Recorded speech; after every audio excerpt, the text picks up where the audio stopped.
সভাপতি মোহাম্মদ সজল খান সুজন ভাইকে। মোহাম্মদ সজল খান সুজন ভাই।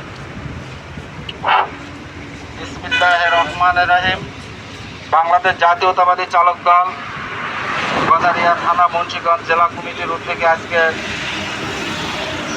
বিএনপির ভারপ্রাপ্ত চেয়ারম্যান জনাব তারেক রহমানের বিরুদ্ধে বিভিন্ন ষড়যন্ত্রমূলক কুরুচিপূর্ণ বক্তব্যের প্রতিবাদে এবং গজারিয়া মুন্সিগঞ্জ জেলা চালক দলের সম্মানিত সদস্য মোহাম্মদ সবুজ সিকদারের উপর বর্বরিত সন্ত্রাসীদের হামলার প্রতিবাদে আজকের মানববন্ধন ও প্রতিবাদ সভায় উপস্থিত বাংলাদেশ জাতীয়তাবাদী চালক দলের সংগ্রামী সভাপতি জনাব জসিমউদ্দিন কবির ভাই সহ মুন্সিগঞ্জ জেলা গজারিয়া থানার বাংলাদেশ জাতীয়তাবাদী দল, বিএনপি, ছাত্রদল, যুবদল, স্বেচ্ছাসেবক দল সহ সকল অঙ্গ ও সহযোগী সংগঠনের নেতৃবৃন্দদেরকে জানাই বাংলাদেশ জাতীয়তাবাদী মোটর চালক দল কেন্দ্রীয় কমিটির পক্ষ থেকে বিপ্লবী শুভেচ্ছা ও অভিনন্দন। প্রিয় ভাইরা, বাংলাদেশ জাতীয়তাবাদী দল বিএনপি 2006 সাল থেকে আজ পর্যন্ত মামলা, হামলা, জুলুম, অত্যাচার শিকার হয়ে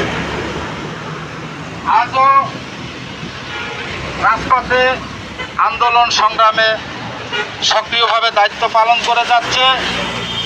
জিয়া পরিবারকে ধ্বংস করার জন্য, বিএনপিকে ধ্বংস করার জন্য এই দেশে বহুত ষড়যন্ত্র চলছে, বহুত ষড়যন্ত্র করছে। মহান স্বাধীনতার ঘোষক, বহুদলীয় গণতন্ত্রের প্রবক্তা শহীদ প্রেসিডেন্ট জিয়াউর রহমানের আদর্শ উজ্জীবিত লালিত শব্দকে বাস্তবায়িত করার লক্ষ্যে বাংলাদেশে লক্ষ লক্ষ তৃণমূল নেতাকর্মী রাজপথে আন্দোলন সংগ্রামে আজও রয়েছে, বিগত দিনেও ছিল।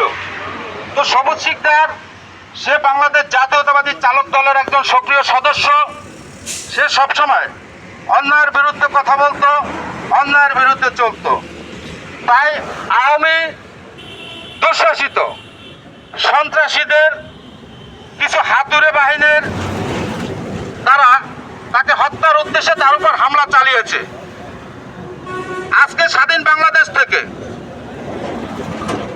2024 সালে জুলাই আগস্ট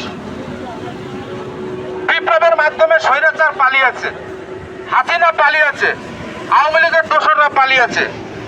কিন্তু এখনো স্বাধীন বাংলাদেশে বিভিন্ন থানায়, বিভিন্ন দপ্তরে, বিভিন্ন জায়গায় আওয়ামী লীগের দোসররা বসে আছে।